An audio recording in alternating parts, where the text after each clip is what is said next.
Assalamu alaikum everyone, this is Fahad and you're watching your own favorite YouTube channel, Speak English with Fahad.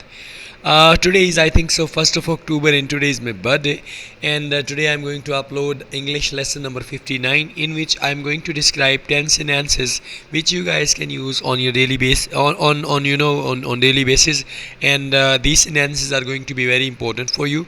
So without wasting your time, just मुझे एक minute दीजिएगा, मैं पहले वाले sentence से start करता हूँ. फर्स्ट सेंटेंस कहता है how did he become king, वो बादशाह कैसे बना. अब देखिए यहाँ पे डिड जो आया ना, डिड यहाँ पे सेकंड फॉर्म है तो ये पास्ट की बात है. इसके बाद बिकम बेसिकली क्या है जी, ये यहाँ पे मेन वर्ब है और फर्स्ट फॉर्म है how did he become king, वो बादशाह कैसे बना.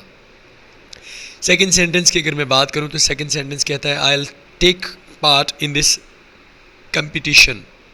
अब I will take part in this competition का मतलब ये है कि मैं इस मुकाबले में हिस्सा लूँगा. ठीक है, अब आई विल जो है, विल और शेल जो है, विल और शेल का मतलब ये है कि फ्यूचर की बात हो रही है. I will take part in this competition, मैं इस मुकाबले में हिस्सा लूँगा. फ्यूचर इंडेफिनिट की बात है. सेंटेंस नंबर अगर 3 की बात करें तो कहता है I know what you mean, मैं जानता हूँ आपका क्या मतलब है. अब ये कौन सी सिचुएशन ज़ाहिर हो रही है, प्रेजेंट की, बिकॉज एज यू नो यहाँ पे जो नो है वो वर्ब की फर्स्ट फॉर्म है. आई नो मैं जानता हूँ, व्हाट यू मीन आपका क्या मतलब है. I knew what you mean, मैं जानता था आपका क्या मतलब है.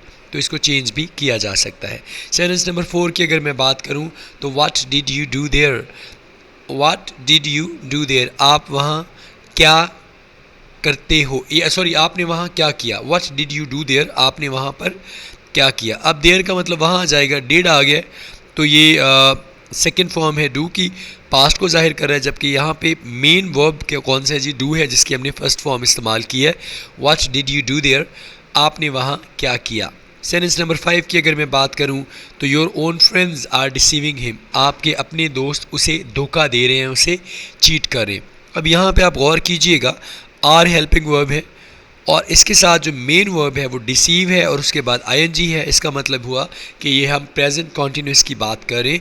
Your own friends are deceiving him या your own friends were deceiving him, उसको धोखा दे रही थी, तो ये पास्ट कॉन्टिन्यूस में हो जाएगा.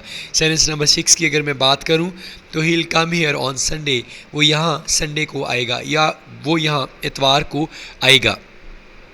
जहाँ पे भी सेंटेंस में विल और शेल अगर आ जाता है और उसके बाद जहाँ पे ये विल है उसके बाद ये फर्स्ट फॉर्म आ जाती है काम है, तो इसका मतलब है कि आप फ्यूचर इंडेफिनिट के हवाले से बात कर रहे हैं. सेंटेंस नंबर 7 की अगर मैं बात करूँ तो हु टीचेज यू मैथ, आपको रियाजी कौन पढ़ाता है या आपको मैथ कौन पढ़ाता है. मैथ की जगह आप कोई भी सब्जेक्ट चेंज कर सकते हैं और टीचेज जो है ये प्रेजेंट इंडेफिनिट को जाहिर कर रहा है. हु टीचेज यू मैथ, आपको रियाजी कौन पढ़ाता है. या इसकी एक और भी है who does teach you math, आपको रियाजी कौन पढ़ाता है.